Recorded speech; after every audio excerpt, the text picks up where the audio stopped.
Welcome to See Eye to Eye with Monica Holt. It is my absolute joy to be bringing episodes to you weekly this fall. This season will feature some of my favorite people, inspiring leaders, artists, and friends from across industries. I couldn't think of anyone better to kick off our first episode than Clive Chang, President and CEO of YoungArts, an organization that provides artists with a lifetime of support. Clive has a pretty incredible background spanning artistry, business acumen, and leadership, with a powerful approach to creating change and pushing the status quo. In 2022, Clive was appointed as president of YoungArts and has been a driving force in championing their mission to identify, amplify, and supercharge the potential of artists at every stage of their careers. Without further ado, here's Clive.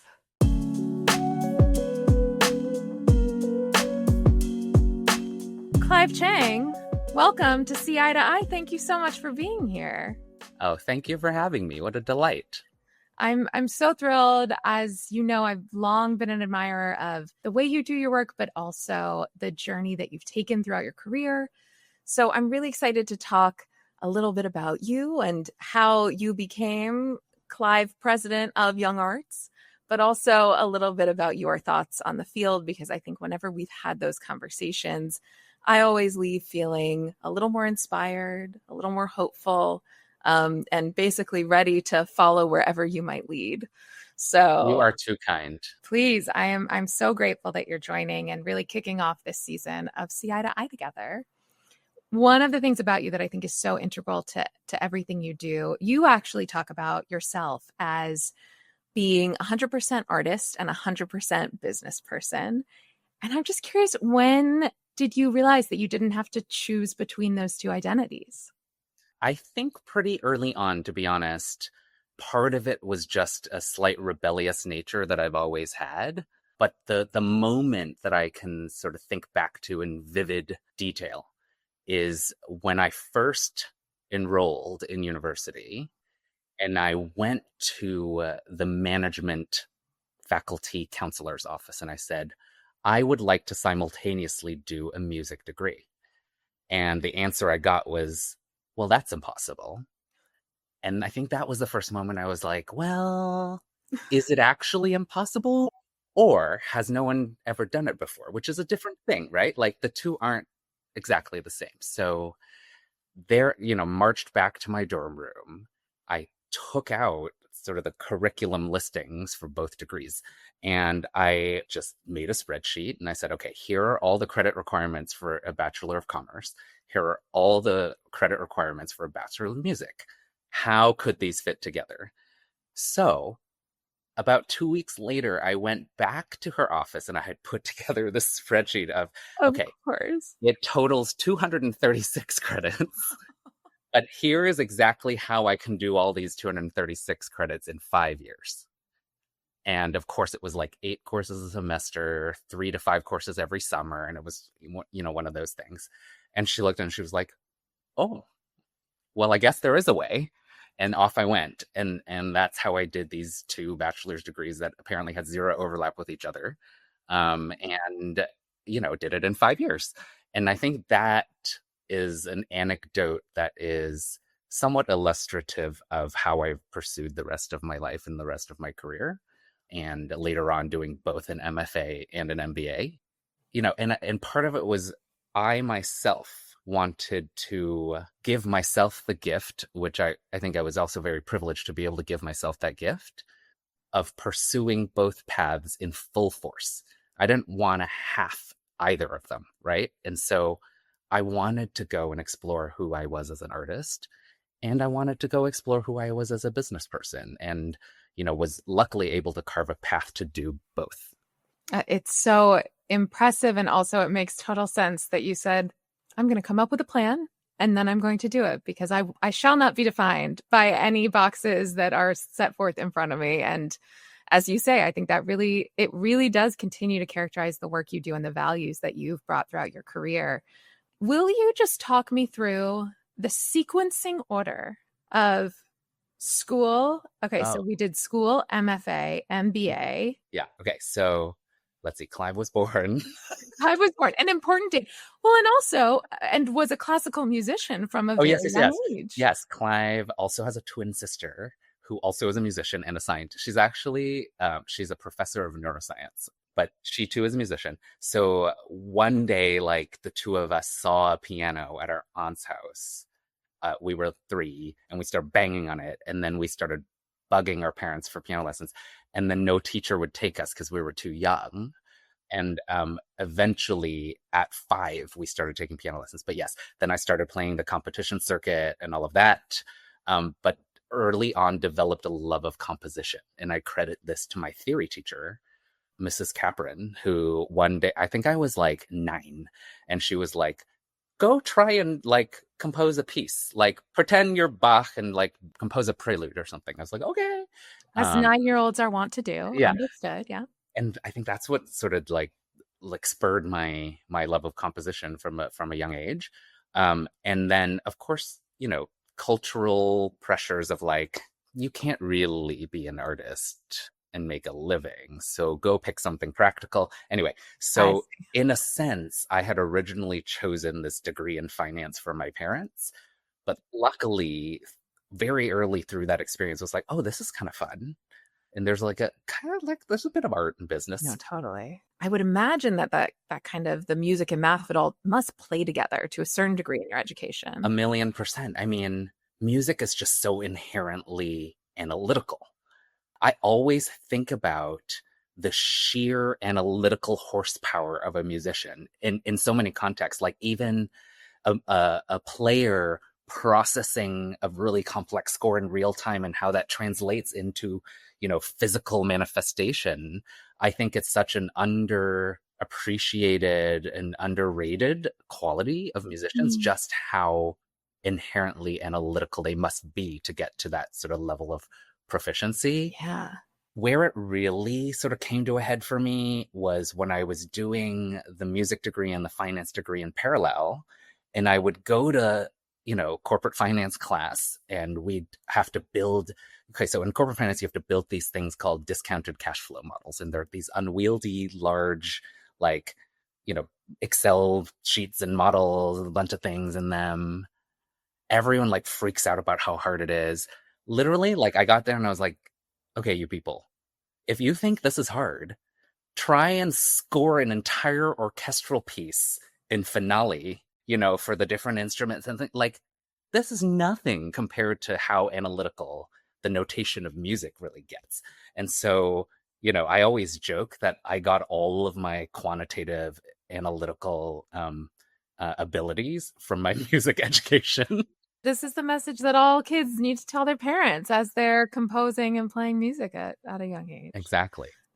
Yeah, I love thinking that way. And I love the idea that it was that piece of your brain that ultimately led you to success in a much more business oriented setting. And we always talk about that pairing.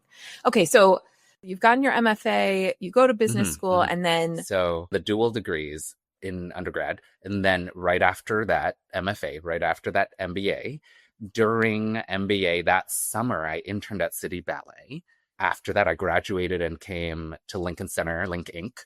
I went to Disney, and then 6 years later, that's when Henry Timms called, and I was like, yes, I got to go back and be, head of innovation for Lincoln Center. Like, hello, got to go do that. Dream. And then 3 years into that came the YoungArts opportunity, and here I am. Whew. Yeah. Let's just take a beat. Very impressive, sir. But I guess as you left school, you were working in nonprofit arts a bit. And then one of the first pivots was then moving into Disney theatrical, which is a commercial Broadway entity, among other things. And I guess I'm curious, what surprised you the most about that transition, given that you were still in the arts world, you were still surrounded by creativity, but it's a different lens. It's a shift. Absolutely. Yeah, absolutely. The biggest surprise was probably how similar the dynamics were. Wow. Because both settings were creative organizations that wrestled with the same tension. Like Disney being a for-profit publicly traded company, didn't negate the fact that it also on a day-to-day basis had to wrestle with this like artistic merit versus commercial viability, or all it's exactly the same things that we grapple with in the nonprofit arts. So it very much was a natural pivot. It also, I think, allowed me to use the skills I developed in my MBA in just a different context, not harder per se, different. In fact, I will like throw out a hot take, which is that I actually think the work is probably harder on the nonprofit side than it is on the commercial side, right? Listen, we love a hot take, and I love Yeah. that hot take. In for-profit world, there's a certain is straightforwardness the right term? Like, is it good for the brand? Is it more or less aligned with creative strategy? Like, check, check, check. Okay, go.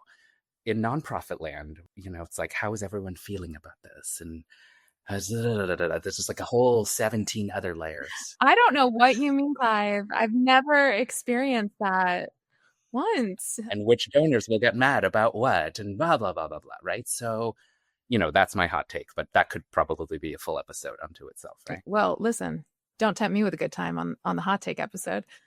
So, in addition to kind of having a very multi-hyphenate, I would say, background in and of yourself, you are no stranger to innovation, even in a legacy space like Lincoln Center. But one program that's particularly on my mind that I believe you started was this kind of research and development program, the Collider program.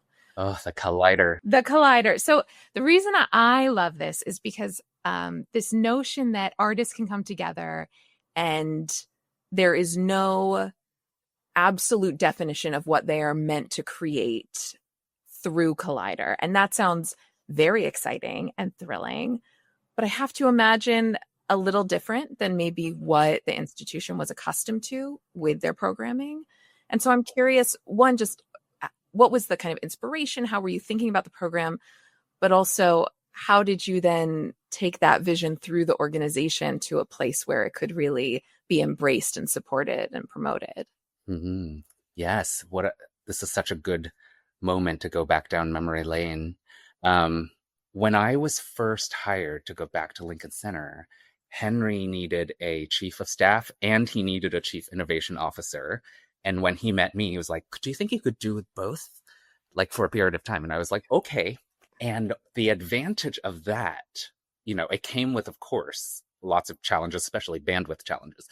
But what it did come with was a dual mandate of like, be the person who dreams up the new thing and be the person who is the mobilizer who is supposed to work across the whole organization to mobilize strategy and new things, right?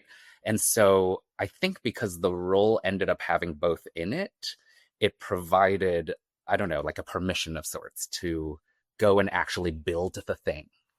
That idea of permission when you are building new, that feels so important and like such an unlock for what you then have a runway to create. Yeah. So the Collider is an R&D lab for the performing arts. And so literally the initial white paper was just as vague as that. It was like, what could a R&D lab for the performing arts look like? And off we go, right? And as usual, the answer is let's look to the artists.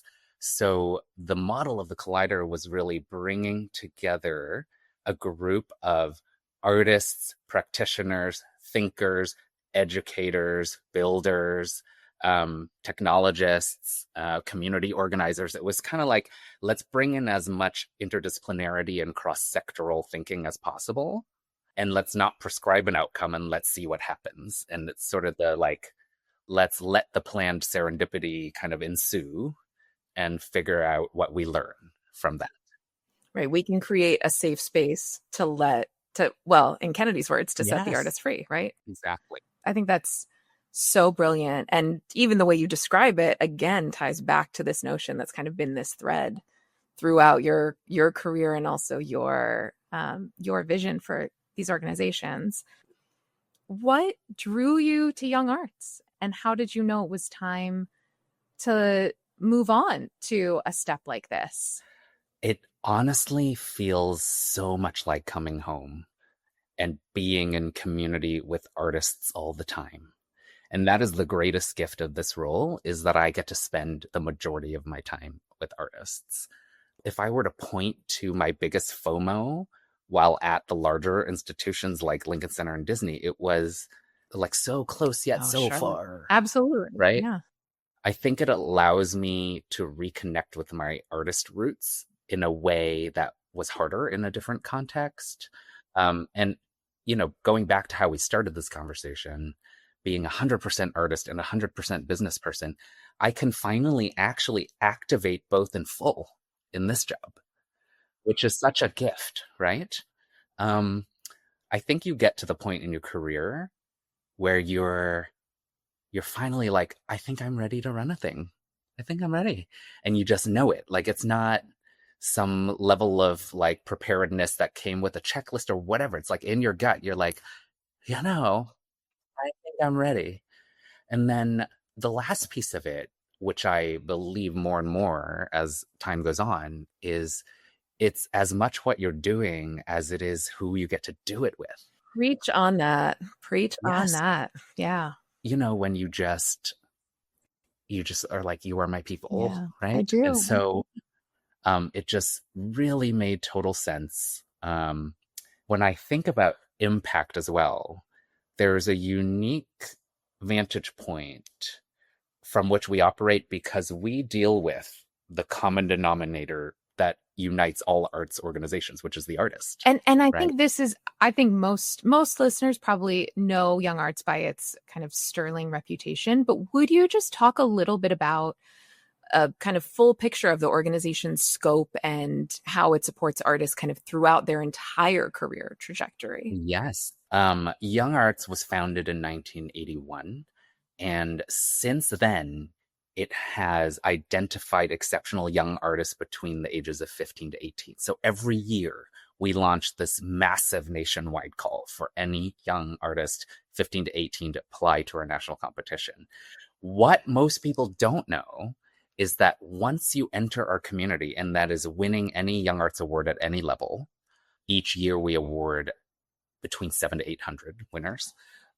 Once a part of that community, you have a lifetime access to everything that we offer, whether it's, the monthly 40,000 in microgrants that we disperse every month, our multitude of residency opportunities and fellowship opportunities, professional development, mentorship opportunities, all of this, that the sort of the suite of resources that we continue to invest in and grow over time.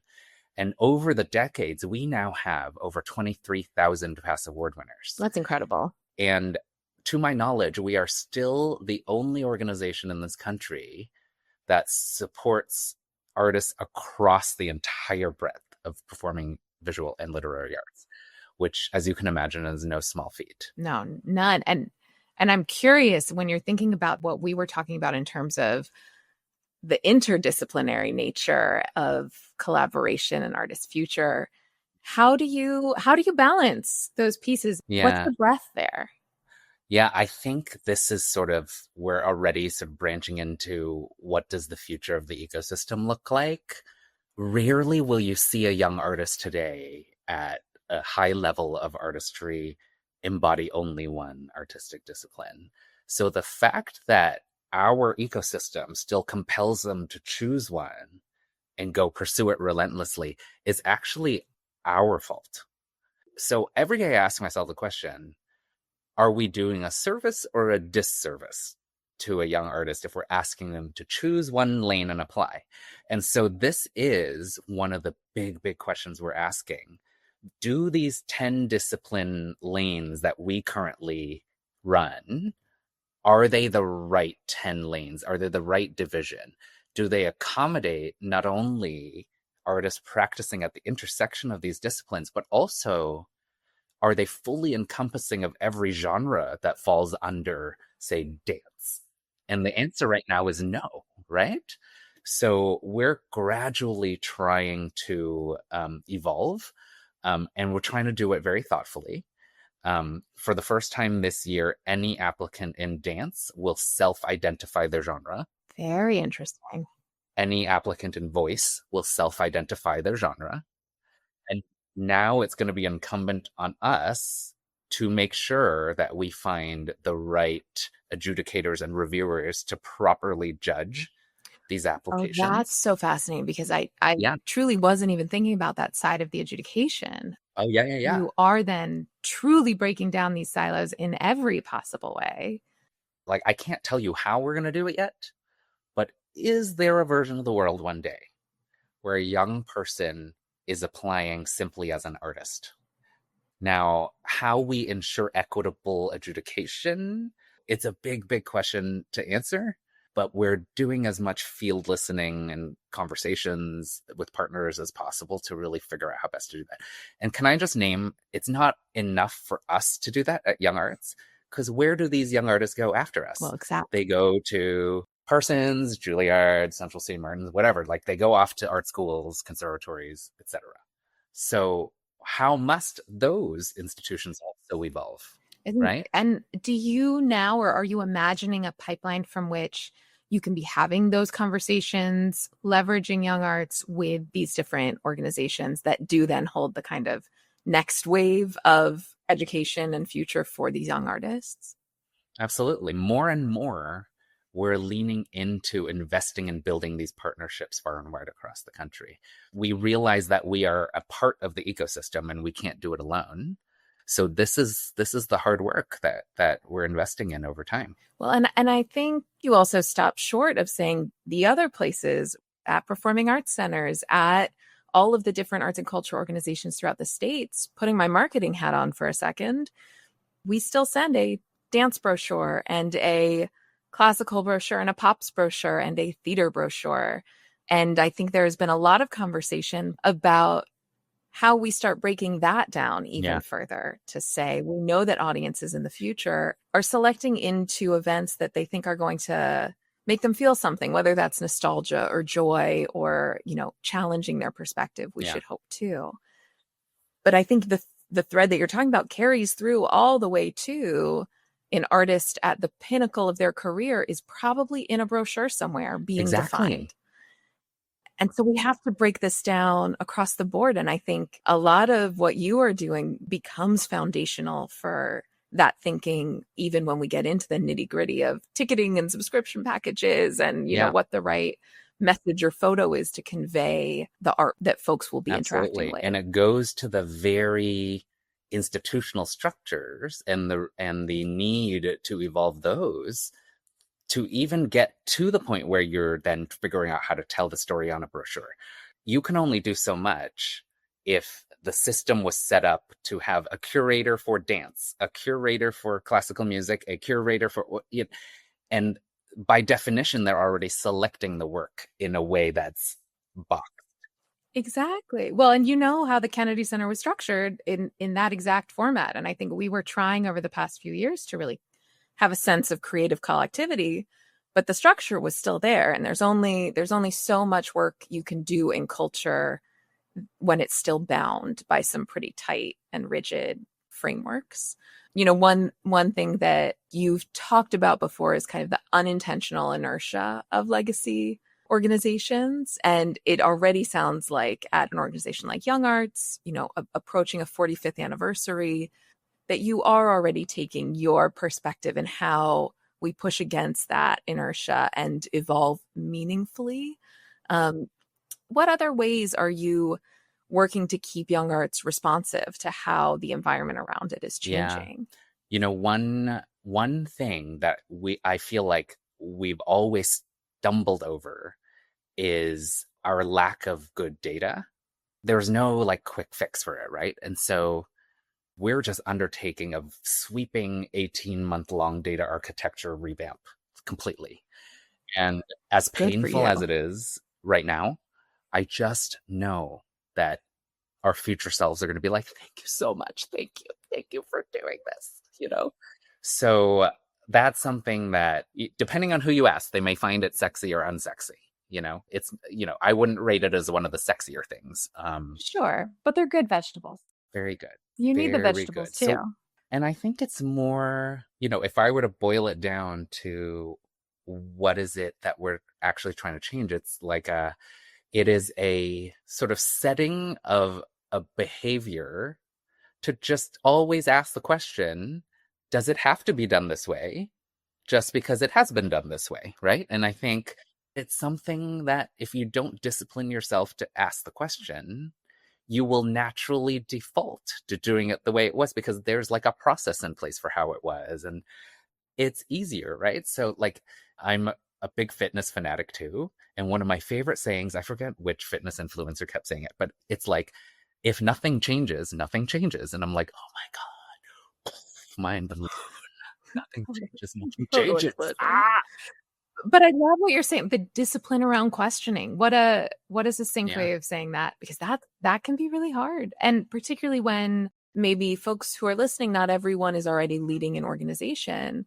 And so how can you meaningfully from within an organization have that discipline to ask the question, even when those around you are also still developing that muscle? I think it's great to have leaders like you out in the field talking and encouraging that type of behavior and thought process. One thing that I really wanted to make sure that we talked about was that YoungArts has recently started the Artist Resource Collective and really talking about financial wellness paired with art. How do you think about prioritizing a program like that? And what are you hoping that financial literacy piece contributes to artist sustainability and the journey that YoungArts supports throughout their career? Yeah. Oh, such a great question. And such an important initiative that we're putting more and more and more resource behind. When you think about an artist's journey and the critical inflection points that they face, one of the greatest inhibitors is financial sustainability. And unfortunately, none of us in the ecosystem do a particularly good job at preparing artists for this eventuality that like slams them in the face, right? When they're out in the world. And there are resources out there in the field that speak to this and help artists develop financial literacy. But these resources are actually completely scattered all about. They're not created and dispersed in a particularly friendly way to artists. So we saw a real gap here that we could help to fill. And being the only organization that really supports all artists across all disciplines in this way, we really saw this as a responsibility for us to grow into. So I have two brilliant colleagues, Emily Waters and David Thompson, who dreamt up this wonderful thing that has become Artist Resource Collective. And it continues to grow. And the need is really salient. Honestly, it boils down to as simple as like when young artists come into the world, they don't even know what bank accounts they have to open.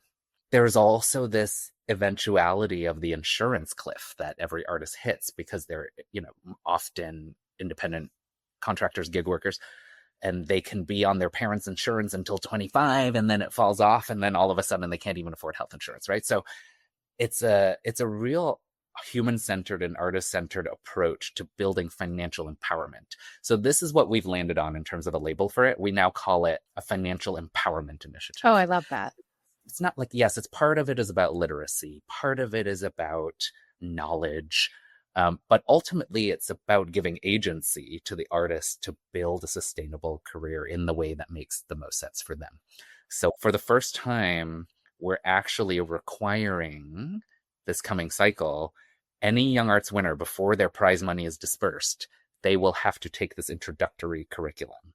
And I think that's a really, really important first step to helping a young person build financial empowerment, not even just young artists, young people. You know what I mean? Yeah, that's fantastic. And I love the idea of marrying it from the start with the mission and purpose of the work that you're doing. I think so many folks would have benefited from this and have talked about exactly what you're saying, particularly in the gig work economy that so many artists find themselves in for an indefinite period of time. This is brilliant. Thank you. Thank you. We're so excited about it. And I think anyone who is close to an artist of any age understands the challenge that artists face in building a financially empowered life. And so I think it's deeply resonant to our community, at least. Yeah, it's fantastic. When I think about some friends who, younger designers or that type of life where they're just trying to figure out how even they negotiate a contract or, start any of this work, I think in the financial space, in the legal space, and just administration, having this type of support system there will only help sustain the field as a whole. So we've talked a lot about many different initiatives that YoungArts is taking on and evolving for the organization. If YoungArts succeeds in its mission and the vision that you and your team are acting on, how do you think the broader arts ecosystem will start to look different?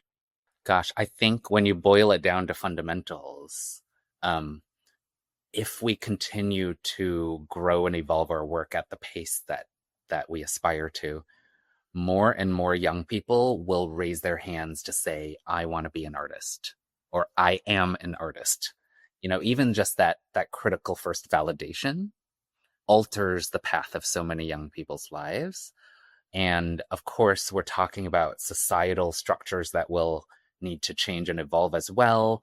Parents need to stop being so worried that their kids will starve if they pursue a life as an artist. You know that one personally, and yeah, look at you now. So I think that's like first and foremost, to me, one of our key impact metrics is the more young people who raise their hands to self-identify as an artist, the better, right? We truly believe that artists are vital to our humanity, and we truly believe that artists make the world better. So the more people who will identify as an artist, the better. I do think we hopefully will have opened up more and more entry points, more and more pathways, more and more opportunities for artists, not only at this young critical juncture, but especially at this young critical juncture, to train and develop all of the artistic identities that they really feel to be a part of them. One anecdote I'll give is 2 cycles ago, the top winner in dance, he's a top winning tap dancer. I asked him, where are you going next year? He said, I'm going to New England Conservatory for classical guitar. Oh. And I was like, oh. And I said, well, why'd you apply in dance? And the answer was, well, that's where I thought I had the highest chance of winning. So here I am going through a multitude of emotions and like questions of like, wait, so did we do this young man a service or a disservice? Like, we've given him this platform, but then we've forced him to choose one thing when clearly he wanted to do the other thing, and right? And so when can we work toward a day when this young artist can come as both? I really think that will take a lot of work, not only on our part, but in the socialization across the ecosystem, in the work that we develop with our partner organizations across the country. And it will take time. It will take a long time for that to manifest. And then for every conservatory or art school to also follow suit and have a much more imaginative way of structuring their, schools and curricula, etc. You so clearly have such a sense for the future and what could be possible and how we grow to serve the need of our community. And I guess one question that I just really want to know from you is, what is exciting you most about the future of the arts field, and what is giving you hope, given that you're working with all of these exceptional young artists right now? I think what gives me the most hope and optimism is knowing that the future that we're building for artists will give them more and more agency. The more agency artists have, the more societally transformative work can ensue and be created. Artists, they're the ones who ultimately tell the historical narrative of our human experience. And I think there was no better sort of group of humans to do that than artists. And so that gives me hope. That's beautiful. That gives me hope too. I'm glad you said that. Okay, so we're at the end, which means it's time for our quickfire culture questions. The first question is largely based on the fact that for the past 6 weeks, no one can get me to shut up about Evita on the West End. So in order to diversify my own interests, I'm looking to ask everyone, what is one piece of culture right now that can be a show, a song, a comic, a TikTok, a performance? What is one piece of culture that you are obsessed with right now? Gosh, You know who keeps popping up on my Instagram and I cannot get enough of is Atsuko Okatsuka. Have you seen this comic? Oh my goodness. I love that you I said just this. like I'm rolling on the floor all the time. Will you go to one of the shows with me? Yes. We need to go. You know, the other thing is right now I'm like way late to the game and watching Building the Band. Is that what it's called? Oh, is that the one on Netflix with Nicole Scherzinger? Yes. No, I desperately want to watch it. It is so good. Okay. Question 2. If you could go back in time and either witness a live experience, a performance, a show that you have already seen, or go back to a time where there was a show that you didn't get to see, what experience would that be? This might be because like the composer in me, right? So the rooms that I desperately wanted to be in, if I could go back in time, were like in the like the rehearsal studio when the melody for Defying Gravity was first conceived. Like, what was that moment? Or like when Julie Taymor like had her first fully built and realized puppet prototype made, like in the workshop. Like, what was that moment like? Who was there? What was the like, you know what I mean? Yeah, the theater geek in me is totally cheesing about these ideas because you're right. I think I'm thinking, you know, the famous Godspell in Toronto, right?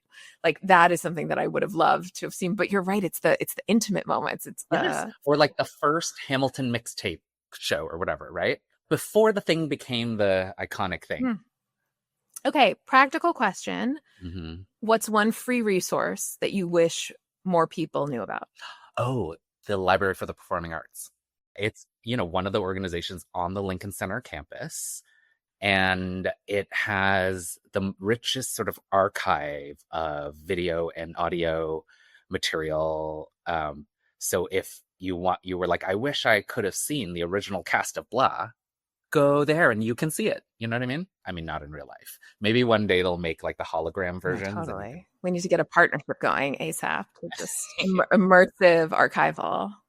Okay, and then this is your see eye to eye moment. So if you could broadcast one message to executive directors, leadership teams, staffs, and boards of thousands of arts and culture organizations, what would that message be? Yeah. I think I would implore everybody to always ask the question, how does this impact the artist community? No matter where you sit in the arts ecosystem, the artist really ought to be at the center of it, right? Because without the artist, there is no art. So, you know, when presiding over a decision or debating A versus B versus C, you know, does this decision we're making enable artists to do their work, or does it detract?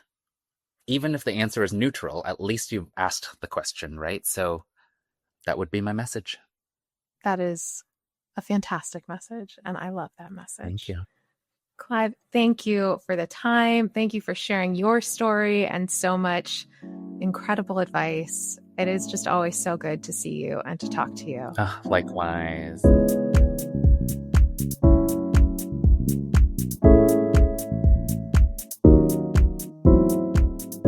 Thank you for listening to See Eye to Eye with Monica Holt. If you enjoyed today's conversation, please take a moment to rate us or leave a review. A nice comment goes a long way in helping other people discover the show and hear from leaders in the arts and beyond. If you haven't already, please click the subscribe button wherever you get your podcasts. We've got some pretty incredible episodes coming your way, and I wouldn't want you to miss them. This episode was edited and produced by Karen McConerty and co-written by Karen McConerty and myself, Monica Holt. Stephanie Medina and Jess Barabee are our incredible designers and video editors. Our music is by Who Is Uzo. Don't forget to follow CI on Facebook, Instagram, LinkedIn, YouTube, and TikTok for regular content to help you market smarter. You can also sign up for CI's newsletter at capacityinteractive.com, and you'll never miss an update. And you can always reach out to let us know who you'd like to hear next from on See Eye to Eye.